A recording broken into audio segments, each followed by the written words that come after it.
Little disclaimer, in this video I am talking about negative cringe compilations and badly done critiques. I understand not all cringe comps are bad, so don't go running around saying that I do. For the love of all things holy, please don't harass people who make cringe comps. Hey guys, it's Litz here. This is going to be the first of a little rant series I'm going to be doing. I'm bad at editing, so just deal with the speed paints. Time for the unpopular opinion about criticism and cringe comps. So, when I decided to shimmy back onto the YouTube scene, I noticed that the amount of cringe compilations had exploded. Sure, I might crack a joke or two about cringe comps, but my heart goes out to those serious artists who are featured in those videos and are critiqued on their art. Every time I watch one of these videos, I can't help but feel awful. I've had my share of negative and destructive criticism, and I've come to terms with it because I have no control of what others think of me. Everyone's entitled to their own opinions, but don't hide under the umbrella of constructive criticism. The definition of constructive criticism is a recommended set of instructions that aims to collaboratively improve the overall quality of a product or service, often containing helpful and specific suggestions for positive change. Constructive criticism is highly focused on a particular issue or set of issues, as opposed to providing general feedback on the item or organization as a whole. To put this simply, it's advice and suggestions on something in order for improvement. Now, this is basically the opposite of what cringe comps are, in my opinion. They are abrasive and destructive and so full of negativity that it's sickening. Most of these are just videos of beginner artists' pieces of art or animations smacked back to back with one another with the occasional voiceover of KYS, go drink bleach, or Papa Franku telling them it's time to stop. In what way is this any facet of constructive criticism? Don't glorify insulting children, that is just mean. To have your art featured in one of these can seriously put a dent in your self-worth, especially when you never ask to be in one. You just go on your account and, surprise, your art is cringy. Now, I'm totally for just walking this stuff off, but not everyone is capable of doing that. Many of these animators are kids 12 and under, and they aren't ready to take this kind of thing. They don't have the maturity or resilience to bounce back from this, and a crash course of internet culture may not be the best thing for them. They're proud of what they can do, and tearing down every scrap of confidence they have is not the right way of teaching them to improve. I'm in awe of the people who think that insulting and degrading others is helpful.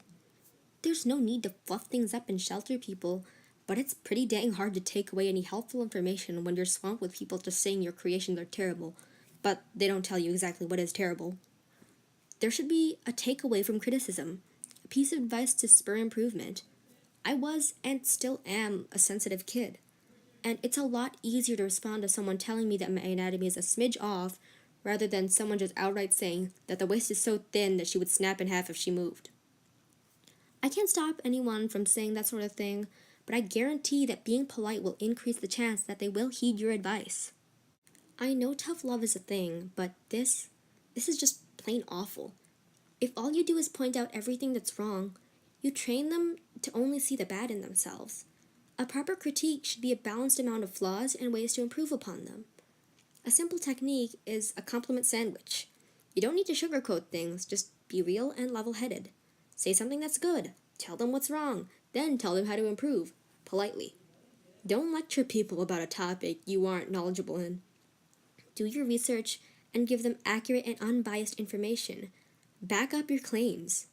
If you say you shouldn't shade with black, then reference color theory and tell them why, instead of just saying, don't shade with black.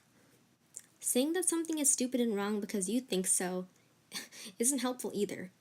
It's a viewpoint that only caters to people who think like you. Art style's a thing, and not every person's going to draw like Da Vinci or Picasso, so don't jump to the conclusion that it's badly done. To each their own, because we aren't perfect cookie-cutter artists from the very get-go.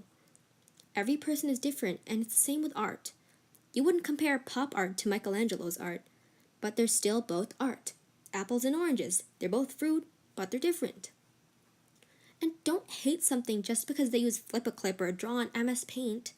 The program does not make the artist, and you shouldn't think that it does. If you wanted to, you could make amazing art with 3 crayons on a piece of printer paper. Not everyone has the money or resources to get fancy programs, so don't just assume that it's not good because of the program. Another thing is, don't be mad if someone rejects your criticism. Not everyone will want input, and you can't force them to listen to you. If they want to improve, they will listen. Don't harass them for not reacting the way you want them to, and there's no need for arguing about it. Just diffuse the situation and walk away, and nobody gets hurt. Respect their wishes, and they should respect yours. So many people are so destructive about criticism, and it's high time that they get their act together. If you sincerely want to help others to get better, then do it in a way that's actually helpful. I can't force anyone to change, and I'm just one person on the internet, but I hope that a snippet of what I said clicked with you. You're entitled to your opinions, and I am to mine, so feel free to disagree. This is just my input on this, and you don't need to listen if you don't want to. Feel free to tell me how you feel about this topic in the comments. I'm not going to be mad if you don't agree. I'm happy to hear other people's opinions. If you want me to reply, put an asterisk at the end of your comments so I can remember to respond to you. Go ahead and tell me what you guys thought about this video in the comments, and if you have any suggestions, questions, or concerns, or even requests for rant topics, don't be afraid to tell me. I don't bite, I swear. The programs I used for this video are listed in the back, but in case you didn't want to watch that far for some reason, I used Paint Tool Sci, OBS, and my drawing tablet is an Intuos Pro Medium. I appreciate you listening to me ramble on about this, and I'm sorry if the audio isn't very good because I'm using my iPad to record. I don't have money to buy a good mic. Don't judge me. Just bear with me. I'm kind of a mess, but I'm trying my best, and I'm going to keep trying to improve my videos for your guys' enjoyment. Thank you again for watching, and see you guys in my next video. Also, thank you so much for over 700 subscribers. You guys are the best, and I love you. Adios.